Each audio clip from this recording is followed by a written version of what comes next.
Filosofía de la mente.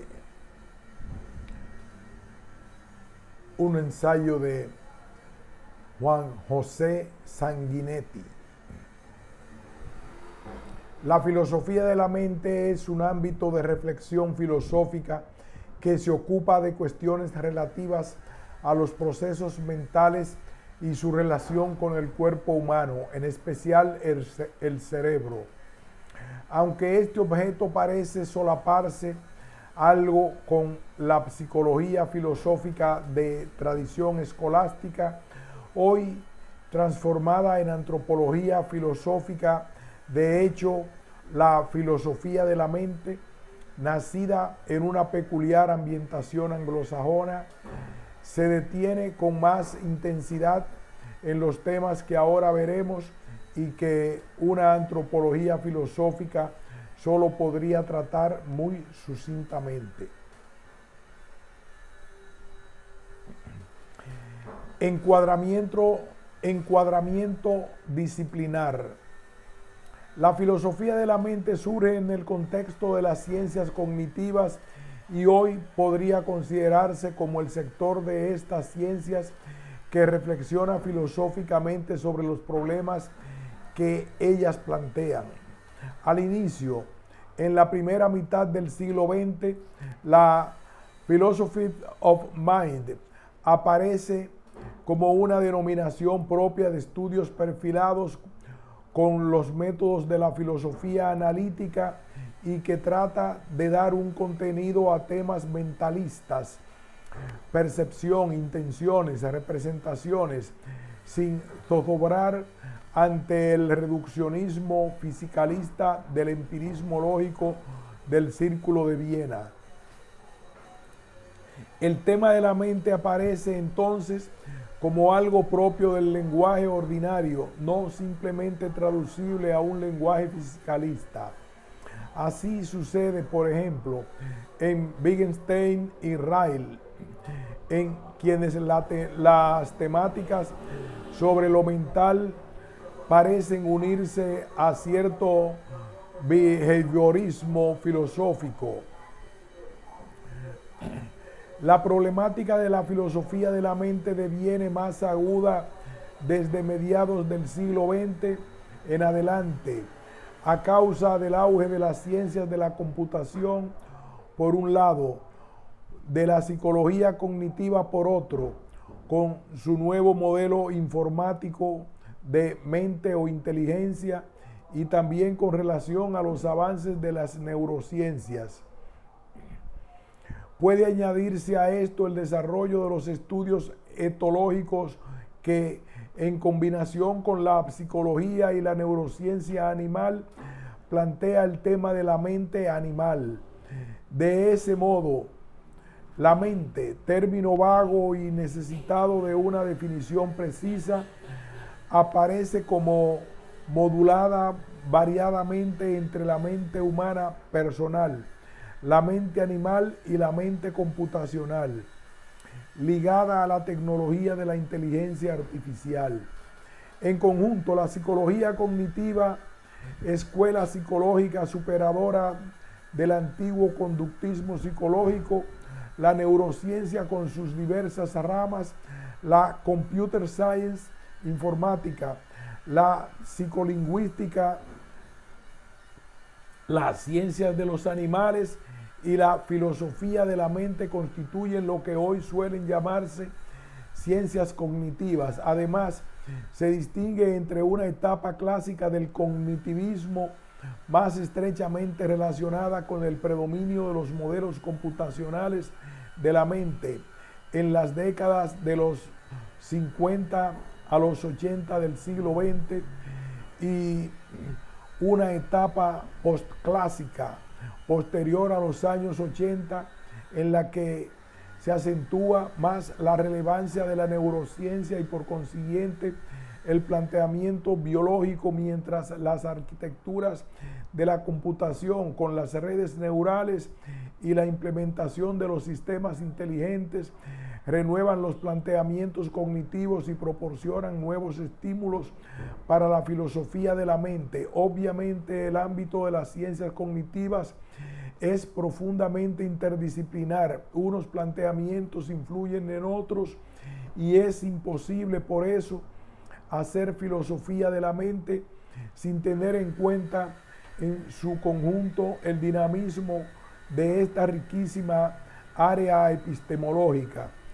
Dada la importancia de las neurociencias, recientemente se está hablando cada vez más de neurofilosofía o de filosofía de las neurociencias, incluso con sectores especializados como la neuroética, que trata de problemas éticos que surgen de las posibilidades de intervención médica o computacional en las capacidades mentales ligadas al cerebro o al sistema nervioso. Por un motivo análogo, podría hablarse también de filosofía de la inteligencia artificial, aunque el panorama que hemos presentado pueda parecer algo complejo y difícil de seguir en su conjunto, no lo es tanto. Los temas cognitivos son siempre los mismos: operaciones mentales, sensaciones, percepciones, emociones, procesos conceptuales, decisiones, conciencia, libertad, temas que tradicionalmente se adscriben a la psicología y que ahora se ven de modo novedoso desde el ángulo neurocientífico y computacional. Además, al comparar nuestra mente con la de los animales y al tener en cuenta la biología evolutiva, el estudio de la mente entronca con la biología, y como cada vez más podemos intervenir en la mente de modo tecnológico y biotecnológico, la cuestión no es solo especulativa, sino se vuelve práctica, y así la filosofía de la mente se relaciona también con la filosofía de la técnica y con la ética. Posiciones históricas. En los párrafos anteriores hemos dado un esquema de la trayectoria histórica de la filosofía de la mente como disciplina filosófica. Pero más que hacer historia, parece aquí más oportuno detenernos brevemente en las principales posiciones históricas. Basta concentrarse en la cuestión mente-cuerpo, heredera de la dualidad tradicional alma-cuerpo, que está en la raíz de los demás problemas. De modo más preciso, la cuestión consiste en averiguar si las operaciones, actos o estados mentales o psíquicos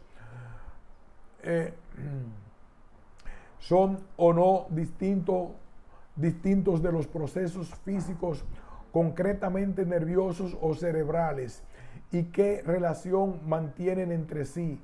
Veamos las posturas al respecto. A. Dualismo. En general, el dualismo sostiene la distinción real entre alma y cuerpo. El alma humana a veces es llamada espíritu o es mencionada por sus potencias como la razón o la inteligencia.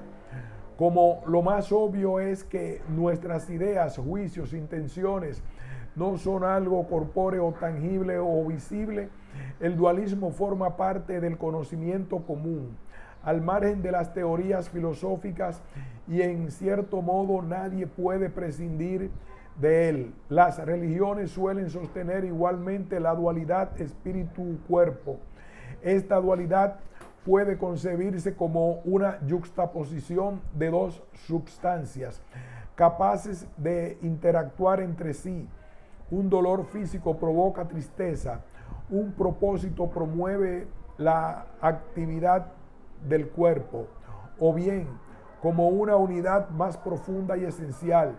El dualismo, en sentido estricto, es la posición filosófica. Puede ser también religiosa, que concibe el alma y el cuerpo en relación de yuxtaposición extrínseca. Así es en Platón o Descartes, y en casos más extremos se llega a identificar al hombre mismo con el alma, y aún a considerar que el cuerpo es algo negativo, maniqueísmo. En Aristóteles y Tomás de Aquino, el alma es considerada la forma o acto substancial que da al cuerpo orgánico su especificidad, aunque se reconoce que el alma humana tiene una dimensión que trasciende al cuerpo, inteligencia, voluntad libre, sin que por eso sea extrínseca a él. La posición aristotélico-tomista no puede considerarse propiamente dualista, aunque sí lo es para el materialismo, que asume de modo indiscriminado como dualista cualquier postura filosófica que admita la existencia de algo distinto de las realidades materiales. En la filosofía moderna, al haberse perdido con Descartes la noción de alma como forma del cuerpo, se comienza a hablar solo de mente. Esta se ve sobre todo en sus aspectos fenomenológicos como conciencia, tanto sensitiva como racional, así como el cuerpo es tomado en la versión restringida a la descripción de las ciencias naturales, física. El problema moderno entonces cristaliza en torno a las relaciones entre mente y cerebro, o entre operaciones y propiedades mentales y procesos y propiedades estrictamente físicas. Con la expresión qualia en la filosofía de la mente suelen entenderse las sensaciones en cuanto aparecen irreductibles a lo puramente físico. Otro modo frecuente de referirse a las operaciones mentales en cuanto subjetivas y conscientes es la expresión de conocimiento en primera persona o privado, mientras que los conocimientos que no implican sensaciones subjetivas suelen llamarse de tercera persona o públicos, sobre todo si son empíricos u observables desde fuera. En la visión tomista, el yo y la persona normalmente es el conjunto de alma-cuerpo o mente-cuerpo, aunque se reconoce que no tendría sentido hablar de un yo o de una persona si no hubiera una subjetividad racional y sentiente. Por eso no tiene sentido decir que una piedra tiene un yo. De ahí que en los materialismos las nociones de yo y persona entren en crisis. En el ambiente característico de la filosofía de la mente contemporánea, la dualidad alma-cuerpo o mente-cuerpo suele ser rechazada, pero más bien se piensa solo en el dualismo cartesiano, el único conocido. Sin embargo, Popper y Eccles sostienen posiciones dualistas en parte semejantes a la cartesiana. Popper-Eccles. Tal actitud suele relacionarse con la idea de que solo las ciencias naturales proporcionarían un conocimiento serio, con lo que faltan categorías ontológicas para reconocer aspectos no materiales de la realidad de los que esas ciencias no pueden dar cuenta, incluso de las sensaciones que son materiales, más no en el sentido de las explicaciones físicas en tercera persona. Paralelismo. El paralelismo psicofísico suele reconocer alguna distinción entre lo mental y lo físico, pero prescinde o no admite su mutua interacción. El paralelismo ontológico es como un dualismo no interaccionista. Por ejemplo, la concepción monádica de Leibniz, aunque no se emplee esta terminología más frecuentemente en la filosofía moderna, es una forma de paralelismo epistemológico según el cual la distinción entre procesos mentales y psíquicos sería solo una manera de hablar o un enfoque epistémico diverso de lo que en el fondo sería una misma realidad. Las descripciones mentales, psicológicas y cerebrales, neurológicas, estarían correlacionadas o serían simplemente correspondientes. El paralelismo epistemológico se aproxima al monismo, por ejemplo, Spinoza. Monismo y espiritualista. Monismo espiritualista niega legitimidad a la noción de cuerpo como algo realmente distinto del espíritu o del conocimiento. La realidad sería enteramente psíquica, panpsiquismo o ideal, como sucede en general en el idealismo de Berkeley, de un modo complejo que aquí no podemos abordar. Algunas posiciones, cuando admiten la atribución de mente, inteligencia, psiquismo, conciencia a las cosas materiales, al universo, a los robots con inteligencia artificial, son formas monistas pseudo-espiritualistas. En realidad son materialistas. Conductismo.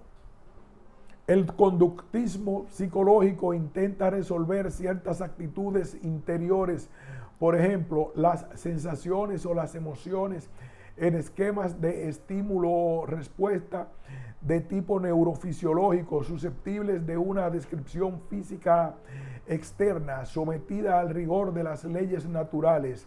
El conductismo psicológico puede tomarse como un método de atenerse solo a lo externo o como una negación. Por su parte, resuelve los procesos interiores, actos inteligentes, recuerdos, propiedades psíquicas, en conductas externas o públicas. Por ejemplo, el agradecimiento se resolvería en una serie de actos externos, sonrisas, actos de servicios, frases amables, o al menos en la disposición a realizarlos. Sin embargo, esos actos externos poco sentido tendrían si no fueran la expresión de algo interior. Si bien lo interior y lo exterior, por ejemplo, una sonrisa, pueden integrar un único acto constituido por dos dimensiones y no siempre tienen por qué estar separados como dos actos distintos. No es lo mismo matar intencionalmente que hacerlo sin intención. Si bien la intención puede estar expresada y fundida en la acción externa intencional. Monismo neurologista, teoría de la identidad, fisicalismo. Reduce el acto psíquico y sus contenidos intencionales a la actividad neuronal, la mente, el pensamiento, el amor, las creencias, la intencionalidad, los significados. No sería más que el conjunto de las actividades complejas del cerebro entendido como órgano físico-químico. La tesis es afirmada, aunque parezca contraintuitiva, en virtud del principio a priori de que solo las leyes físicas de la naturaleza serían principios explicativos. En consecuencia, la aparente evidencia de los actos mentales debería concebirse, según algunos, como una suerte de fenómeno subjetivo, así como el aspecto fenoménico del cielo astronómico es explicado a fondo por la astrofísica. Lo mental sería un epifenómeno. Para otros, los conceptos mentales, representaciones, deseos, juicios, serían construcciones teóricas o sociales útiles para referirse a lo que en el fondo es solo neurológico, quizás inevitables o cómodas psicología popular, para entretenerse con facilidad en la vida práctica. Pero aquí se cae en la incoherencia de que esas construcciones teóricas, igual que la misma teoría neurologista y que la ciencia neurológica, son autonegadas por esta postura, pues no serían sino actividad neuronal. Otros, como Paul y Patricia Chorland, sostienen que la psicología popular debería ser poco a poco eliminada y sustituida en sus conceptos y terminologías por conceptos y terminologías neurocientíficas. Eliminativismo. Chorland, 1986. Aunque los avances de las neurociencias en los últimos tiempos son extraordinarios, no puede pretenderse que esta postura sea actual o que esté ya demostrada por la ciencia. Es una posición filosófica materialista que debe argumentarse en términos filosóficos. Pretender que la ciencia la ha demostrado es una actitud ideológica, pues la ideología es filosofía encubierta y no probada. Los autores que de alguna manera sostienen la validez de los conceptos mentalistas, al menos como útiles o imprescindibles para dar cuenta de las operaciones o estados psíquicos, aunque en el fondo se reduzcan a procesos neurales, admiten cierta eventual autonomía de la psicología respecto a la neurociencia. Estos autores son reductivistas ontológicos, pero no reductivistas epistemológicos. A veces los libros de filosofía de la mente los llaman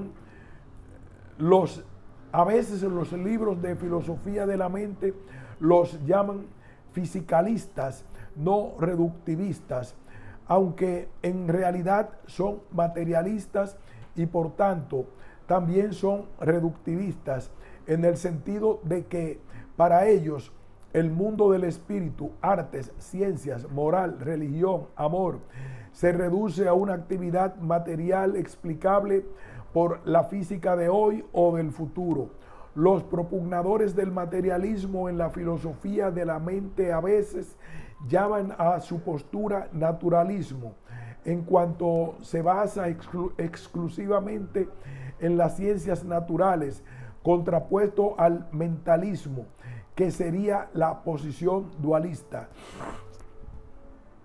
Como la existencia real de sensaciones, pensamientos, creencias, libertad cae bajo el conocimiento ordinario y en cierto modo es imposible negarlas seriamente en la práctica, con independencia de cualquier posición filosófica sofisticada, resulta artificioso mencionar estas dimensiones con el rótulo de teorías, teoría de la mente.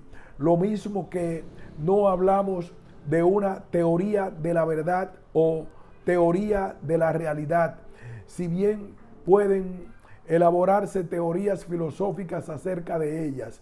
Algunos autores materialistas, en cambio, suelen tratar a la mente y sus operaciones como si se tratara de una teoría entre otras, o como si las convicciones más elementales de la gente en su conocimiento común fueran simplemente teorías.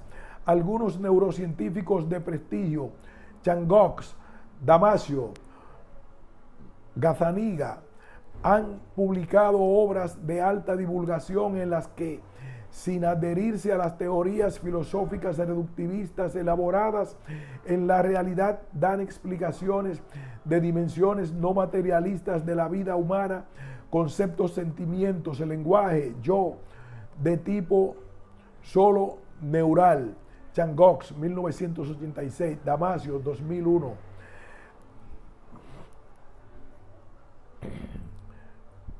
Gazzaniga, 2005. Estos autores sostienen así un naturalismo biologicista para explicar al hombre, que puede encuadrarse en el materialismo monista, aunque con matices con respecto al no reductivismo epistemológico mencionado arriba.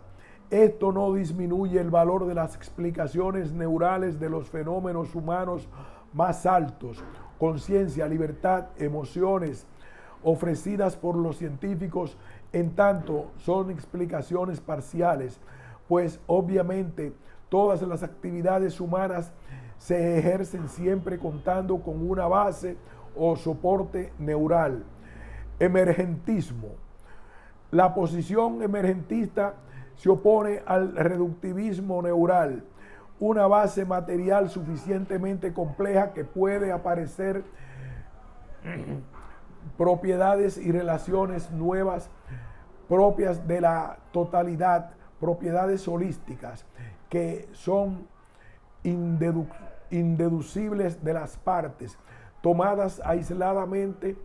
Puede decirse entonces que esas propiedades emergen de la organización compleja, así como una molécula hace emerger propiedades no contenidas en los átomos. Este fenómeno puede incorporarse a la interpretación de la evolución biológica, ya que la evolución haría emerger nuevas propiedades de las cosas. Las operaciones mentales serían, en este sentido, emergentes respecto de la organización cerebral. El emergentismo, en sentido estricto, es materialista. Por ejemplo, Bunge y Searle, y no suele admitir que las propiedades emergentes tengan poderes causales respecto de la base material. Bunge, 1980, Searle, 2004. Si el emergentismo significa que la organización de la materia suscita la aparición de una realidad verdaderamente nueva, como es el caso de Popper, entonces es compatible con una postura no materialista, pues también en Aristóteles las formas emergen en sentido amplio. Para Popper, el mundo 2, el psiquismo, no puede ser reducido al mundo 1, las realidades materiales. Popper, 1997. Funcionalismo computacional. En ocasiones del surgimiento de la computación fue propuesta una nueva explicación materialista de los actos y estados mentales, contraria al conductismo y al neurologismo. Una función o una estructura es independiente de su realización material. Una silla puede ser de madera, hierro, etc. Además, puede pensarse en abstracto y sin materia. El concepto de silla no es una silla. Las operaciones mentales podrían ser funciones computacionales, elaboración de información, capaces de realizarse de modo múltiple, realizabilidad múltiple, en diversos soportes materiales, como se ve en los programas computacionales. El software admite realizarse en diversos tipos de hardware, en teoría incluso cuánticos. Esta tesis fue propugnada en un primer momento por H. Putnam, aunque luego él la abandonó. Putnam, 1990. El funcionalismo computacional es una forma de materialismo epistemológicamente no reductivista, un tipo de estado mental. Por ejemplo, el miedo no corresponde sin más a un tipo de activación neural. El miedo podría realizarse en estructuras físicas de otro tipo, aunque este estado mental concreto sí sería idéntico a este proceso neural concreto, dado que él se realizaría. Se habla entonces de identidad de la ocurrencia concreta o token, pero no del type. Estamos ante un reduccionismo neural mitigado.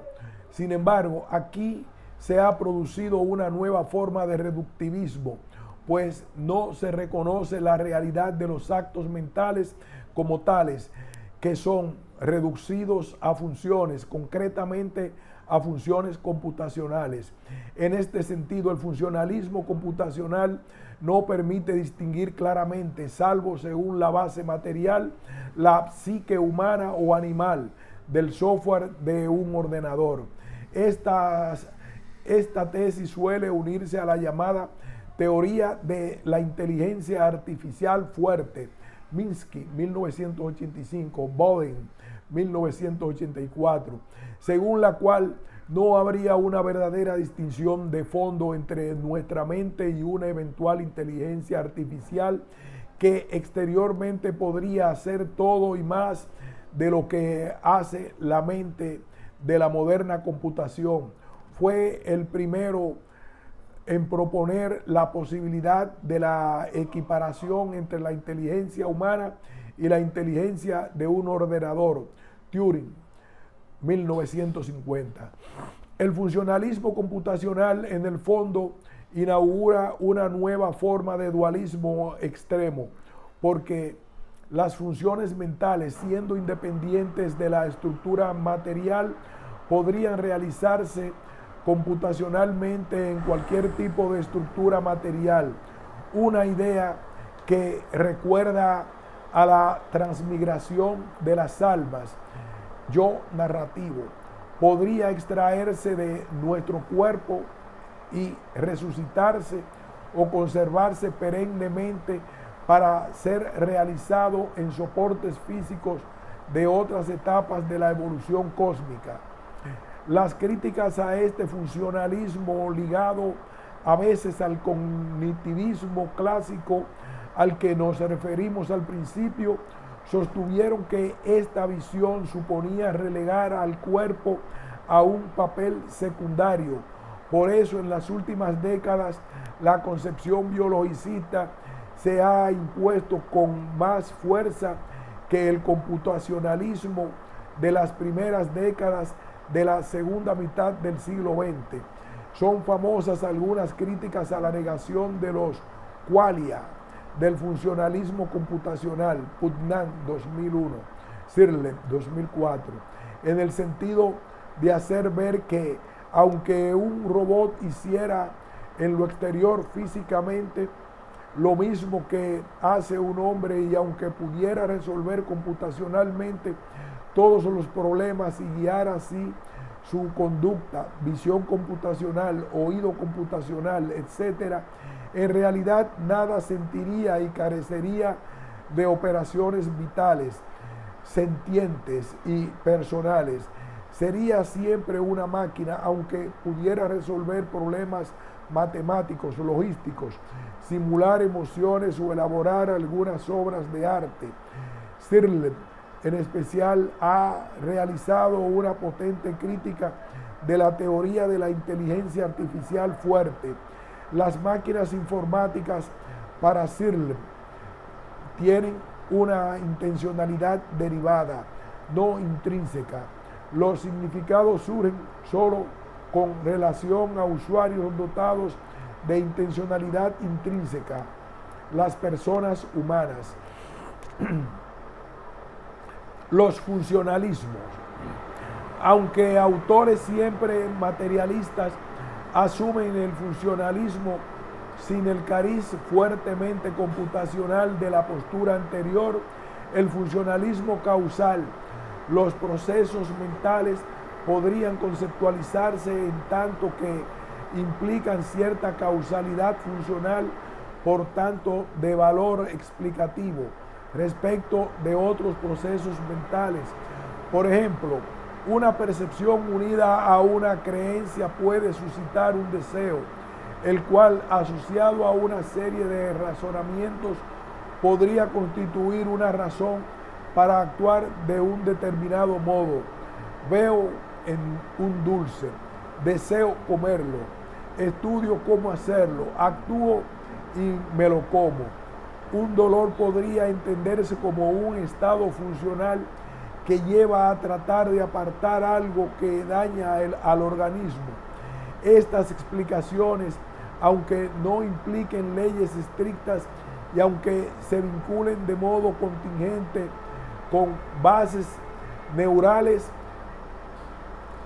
no según leyes rigurosas, tendrían un sentido inteligible para que así podamos comprender las conductas humanas o animales.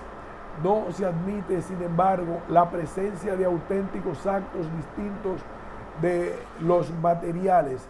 Estamos ante un antirreduccionismo epistemológico, pero no ontológico.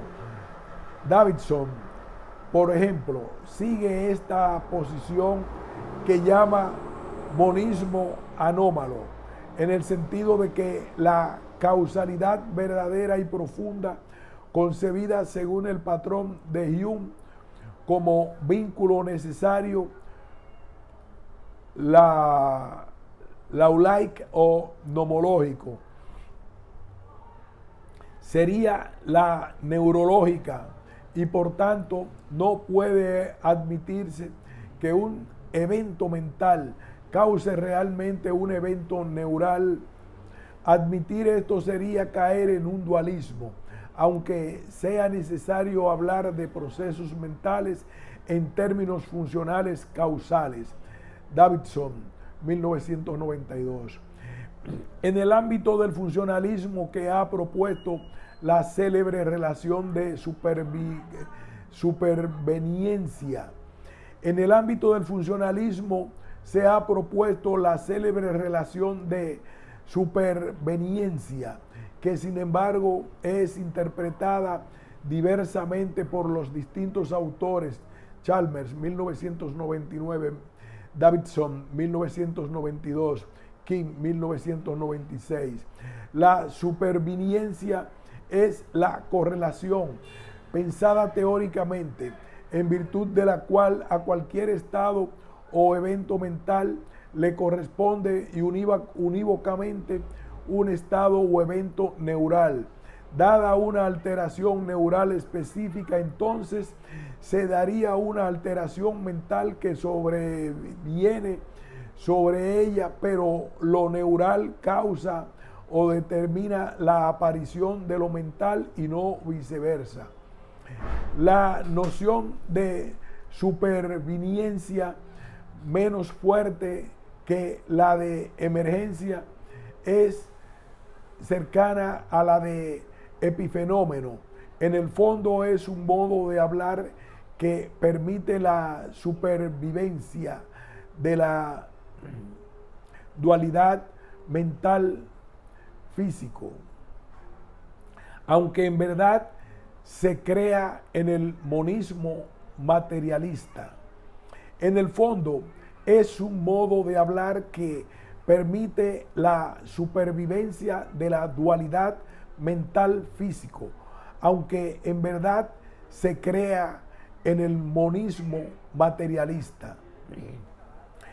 El funcionalismo representacional, Fodor, 1985, concibe los estados mentales como representaciones con valor sintáctico, entre ellas según reglas gramaticales, en el contexto de un lenguaje del pensamiento preverbal, el mentalés, propuesto con cierta analogía con la computación, pero sin llegar propiamente al reductivismo informático.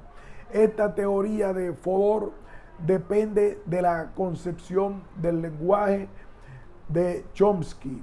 El mentalés sería una estructura mental innata en el hombre.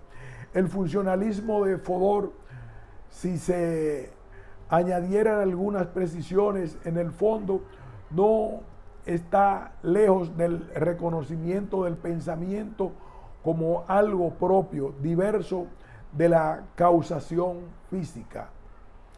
Tanto este funcionalismo como el anterior suelen plantear con variantes el problema de la intencionalidad, que surge inmediatamente si los estados mentales se conciben en términos proporcionales, como suelen hacer muchos funcionalistas.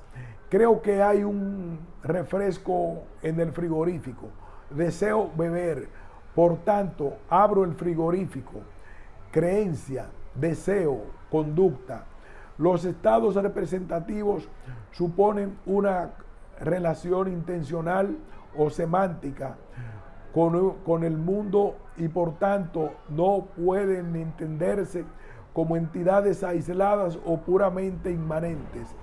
Se plantea así una problemática propiamente nociológica que vuelve a suscitar perplejidades con respecto al puro reduccionismo neural, porque un simple fenómeno orgánico no es intencional con discusiones sobre el externalismo o internalismo en las representaciones, llevadas adelante especialmente por Putnam.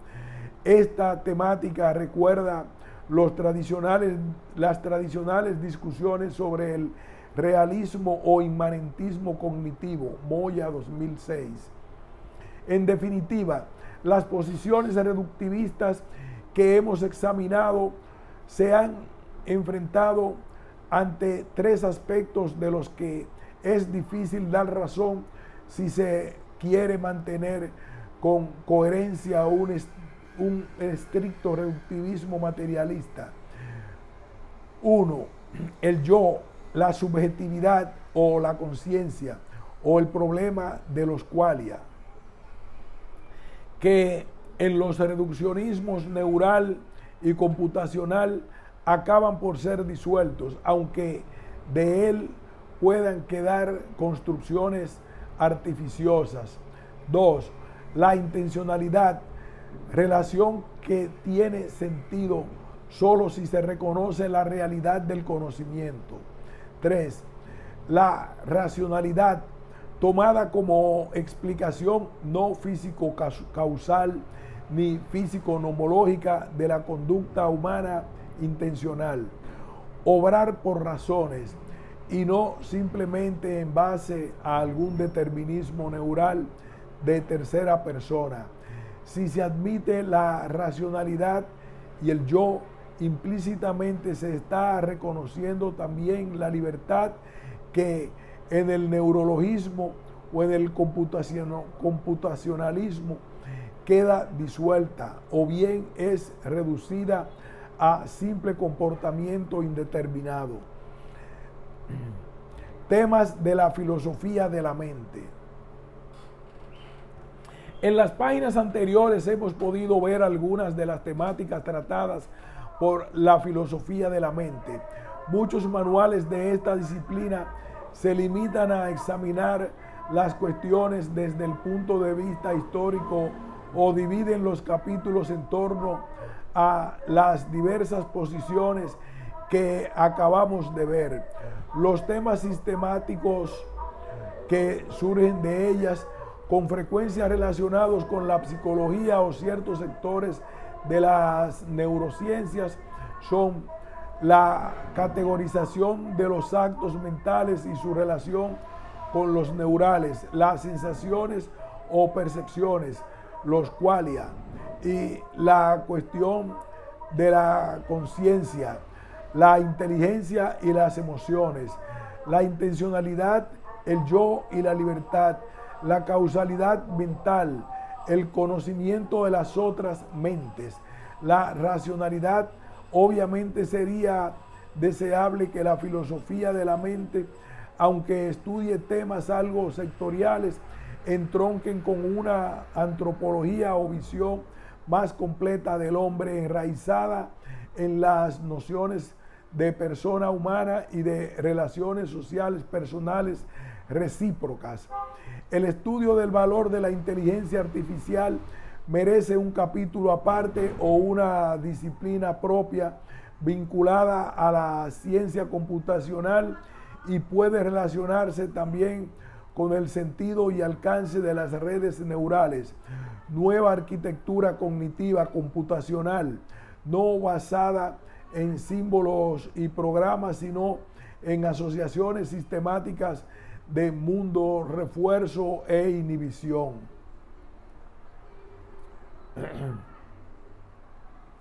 No basada en símbolos y programas, sino en asociaciones sistemáticas de mutuo refuerzo e inhibición.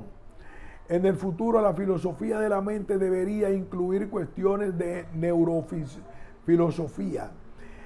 En el futuro, la filosofía de la mente debería incluir cuestiones de neurofilosofía, con estudios sobre el sentido de las locaciones o la estructura y el dinamismo de conjunto del cerebro, jerarquía, niveles, módulos, codificaciones, asociaciones y sobre temas como la memoria y el lenguaje, la toma de decisiones, la conciencia de la propia corporeidad y la situación en el entorno físico y social. Podrían también estudiarse el sentido de la salud y enfermedad mental, el valor de los métodos psiquiátricos y las diversas terapias, el alcance de las intervenciones físicas, quirúrgicas, eléctricas, farmacológicas en el cerebro y en las funciones superiores de la persona, con fines tanto terapéuticas como de potenciamiento, enhancement, y las consecuencias en las actividades mentales y en la personalidad de la interfaz entre computación y cerebro. Además, la filosofía de la mente debería incluir un sector dedicado a estudio del psiquismo animal, con el objetivo de situarlo en sus distintas manifestaciones, incluyendo temas como la inteligencia y el lenguaje de los animales, para así distinguirlos de la vida mental o psicosomática de la persona humana y sus relaciones sociales. En lo que sigue nos detendremos solo en algunas cuestiones centrales, tomando como perspectiva de base un planteamiento aristotélico y tomista, ilemórfico y personalista, en el que la actividad mental en realidad psicosomática se ve como una forma de vida inmanente, cognitiva y afectiva, esencialmente unida al cuerpo, aunque a la vez trascendiéndolo en lo que toca a las operaciones intelectuales y voluntarias. Metodología de la filosofía de la mente. Las tesis históricas examinadas, así como todo lo que veremos, donde incluiremos una serie de juicios concernientes a las relaciones entre las actividades intelectuales y el cerebro, evidentemente no pueden basarse sin más en experiencias neurológicas. Estas se tienen en cuenta sin duda, pero en unión con lo que indica nuestra experiencia fenomenológica de la actividad del pensamiento y de la voluntad, experiencia imprescindible y nunca sustituible por experimentos orgánicos. Al reflexionar sobre nuestras experiencias y los datos de la neurociencia, la neuropsicología, la psiquiatría, etc., daremos, como hacen todos los autores, una interpretación filosófica de estos conocimientos, una interpretación que pretende ser verdadera, pues este es precisamente el objetivo de la filosofía de la mente. La existencia de la inteligencia, la voluntad, los sentimientos y el yo no se postulan a priori, sino que se conocen como fruto de una experiencia intelectual que puede elaborarse racionalmente, acudiendo para esto a la metodología filosófica y también al auxilio de las ciencias. Filosofía de la mente sensitiva. El dualismo suele plantear una distinción tajante entre actos de conciencia, sentir, pensar, y actos físicos, mover los ojos o los brazos, activaciones neuronales, mezclando sin más los actos sensitivos y los intelectivos y separando por pura abstracción la noción de evento físico de la noción de evento mental. Este modo brutal de comenzar la filosofía de la mente lleva a confusiones inacabables.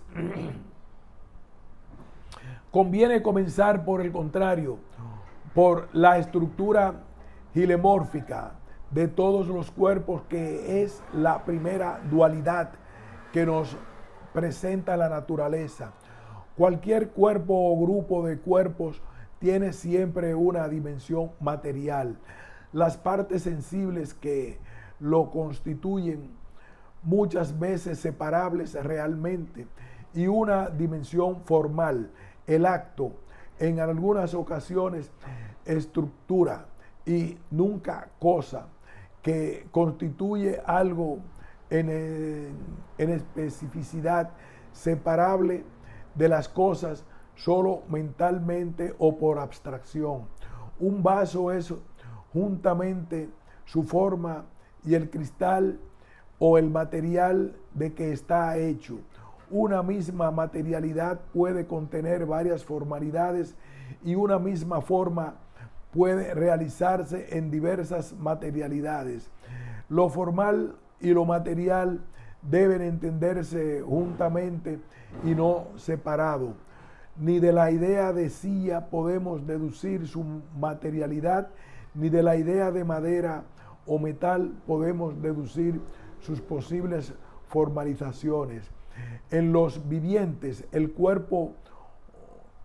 en los vivientes o cuerpos orgánicos, la corporalidad materia está organizada no solo para exhibir cierta armonía matemática, sino para permitir la afirmación de una individualidad que se pone en cierto modo como fin para sí misma y que por eso, una vez nacida, tiende a sobrevivir y se defiende de los peligros que amenazan con destruirla, aunque al final envejezca y muera.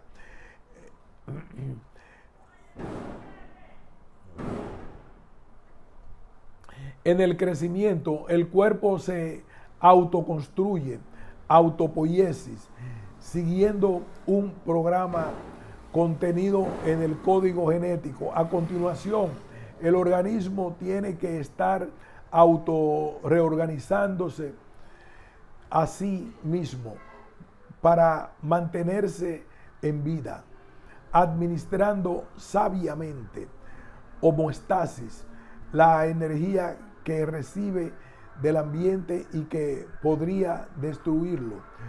En la reproducción, el organismo transmite su formalidad autoconstructiva generando un organismo nuevo.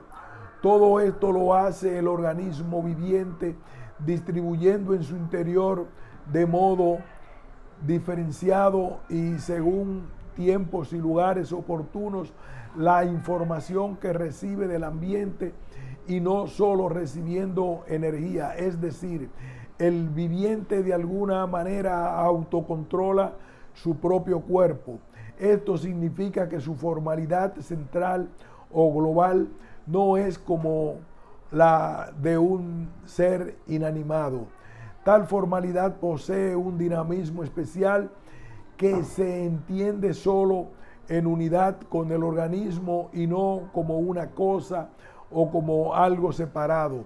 Todo lo que acabamos de indicar no son meras características del viviente, sino que son en su conjunto precisamente lo que define al viviente.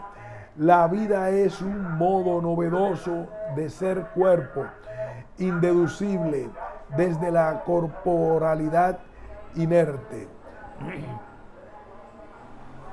Los animales son vivientes sensitivos, no solo tienen vida, sino que la sienten en alguna medida. No solo tienen manos eficaces o se alimentan, sino que ejercen algunos actos o funciones corpóreas sintiéndolo. La sensibilidad implica una especialización en la recepción y elaboración de información que, a diferencia de lo que acontece en toda célula, se une al hecho de sentirla, recibir información luminosa sintiéndolo, cosa que llamamos ver. Por eso es propio de los animales tener sistema nervioso y en los animales más evolucionados ese sistema nervioso está centralizado y unifica más y más las canalizaciones sensoriales en la estructura encefálica. el animal se autogobierna de modo no solo vegetativo, sino sensitivo, desde un encéfalo. La información que es elaborada e integrada en el cuerpo animal y humano puede dar lugar a operaciones vegetativo-sensitivas o bien sensitivo-transorgánicas. Las operaciones vegetativo-sensitivas están destinadas a la realización sentida de funciones orgánicas que perfeccionan, preservan, producen, etcétera, algo del cuerpo, comer, beber, actividad sexual. No basta definirlas por sus funciones, pues una alimentación más eficaz, más no sentida, aunque sea posible, no está a la altura de lo específico de la vida animal. Las operaciones sensitivo-transorgánicas, por su parte, son orgánicas, las realizan partes especializadas del cuerpo, pero no están destinadas ya a la prevención, a la preservación de un órgano, sino que se abren a un mundo intencional animal más amplio. Por ejemplo, relaciones sociales con otros animales, compañía, afecto, subordinación, cooperación, etcétera. Actividades agresivas, caza, defensa, constructivas, arquitecturas animales, comunicativas, lenguajes animales y otras de este orden. El sistema nervioso y más centralmente el cerebro es el órgano propio de todas estas operaciones animales.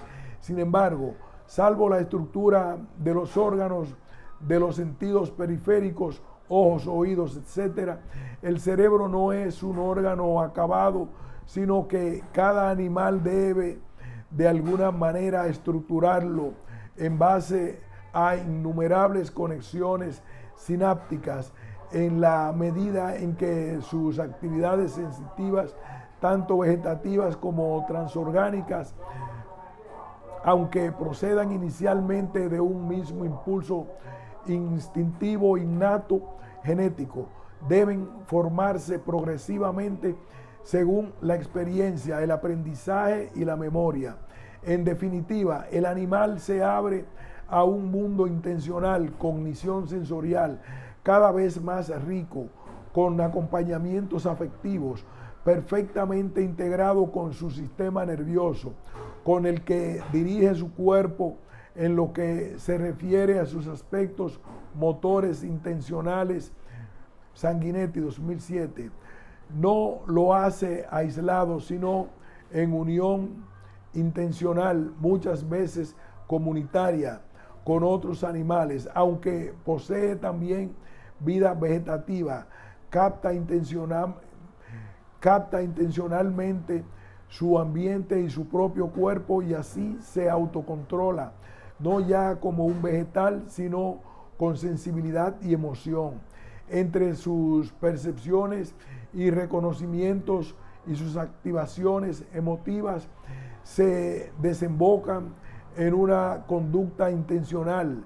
Se forma una suerte de ciclo o circuito que constituye propiamente, por definición, la vida animal. Aunque los animales tengan actos internos, percepciones, sensaciones, etcétera, normalmente estos actos se manifiestan de modo externo y público. Para otros animales que sepan leerla, gestos, expresiones de cuerpo y faciales. Las señales informativas sin conocimiento típicas de la vida vegetal se transforman en los animales en signos sensibles que pueden aprenderse, recordarse y perfeccionarse por asociaciones y redes asociativas, dando así lugar a cierto lenguaje animal concreto y práctico, incorporado en sus mecanismos perceptivos. Por ejemplo, en base a los condicionamientos conductuales, la campanilla que indica la hora de comer y en su comunicación con los demás animales, lenguajes animales, con componentes instintivos y aprendidas, la captación de las cosas del entorno con significados prácticos, la piedra que puede servir para arrojarla contra alguien y su asociación con cierta conducta, agarrar la piedra y servirse de ella para defenderse y cosas de este tipo, suponen el surgimiento de lo que se puede llamarse inteligencia animal.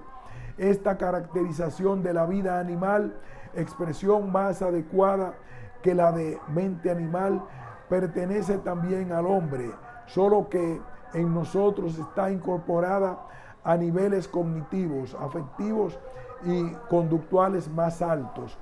Al acto o la operación sensitiva, en definitiva, no es ni puramente físico o neural, ni puramente psíquico, sino que contiene una serie de dimensiones en la unidad de un único acto, a saber, A, dimensión neuronal, ver, oír, imaginar, recordar, percibir, etc. Se realizan materialmente según un preciso dinamismo nervioso que vamos descubriendo con la neurociencia. La parte neural del acto psíquico es su causa material, no su constitutivo absoluto o exclusivo. La neurociencia se concentra sobre esta causalidad, pero presupone las otras dimensiones que dan al acto su sentido completo. Pensar en la operación visiva solo en términos neurológicos es una abstracción, pues de este modo se deja de lado su parte cualitativa, como cuando sabemos que los murciélagos captan ultrasonidos porque lo descubrimos neurológicamente, pero sin tener la experiencia de lo que supone oír ultrasonidos. Dimensión psíquica y subjetiva.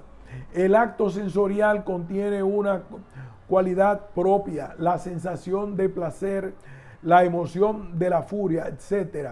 Esta dimensión es la causa formal del acto sensitivo, la que da su pleno sentido, la que le da su pleno sentido. Algunas veces la operación psíquica puede captarse sin que comparezca el cuerpo. Por ejemplo, en un acto imaginativo, o este puede hacerse notar solo de un modo muy parcial, al ver, advertirnos de lo que hacemos con los ojos, pero las activaciones cerebrales de la vista quedan ocultas.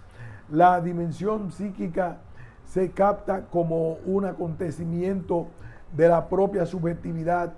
Cuando un animal está triste o contento, no está triste o contenta una parte de su cuerpo, ni siquiera todo su cuerpo, sino el individuo como un todo que siente. A esto lo llamamos subjetividad o sujeto, que en el caso del hombre es persona. Dimensión objetiva o propiamente intencional. Algunos actos psíquicos cognitivos, ver, oír, recordar, no se notan tanto en su acontecer operacional, sino más bien en sus objetos intencionales externos. Por ejemplo, bien en sus objetos intencionales externos. Por ejemplo, el ver en lo que se ve, paisajes, flores, etc. De algún modo, la subjetividad se esconde en este tipo de actos intencionales que comportan una trascendencia intencional o apertura cognitiva al ambiente. En cambio, los actos sensitivos destinados a la captación del propio cuerpo, sensaciones interceptivas, suponen la autoadvertencia sensitiva del cuerpo propio en cuanto se mueve, tiene cierta temperatura, se esfuerza, etc. Dimensión conductual. Las operaciones sensitivas suelen estar relacionadas de manera diversa con actos corpóreos significativos, como el ver conlleva movimientos de los ojos y de la cabeza, o ciertas emociones tienen expresiones faciales propias. Dimensión metafísica. Los actos sensitivos comportan una dimensión que solo puede captar el sujeto inteligente, aunque ella se une intrínsecamente al acto sensitivo.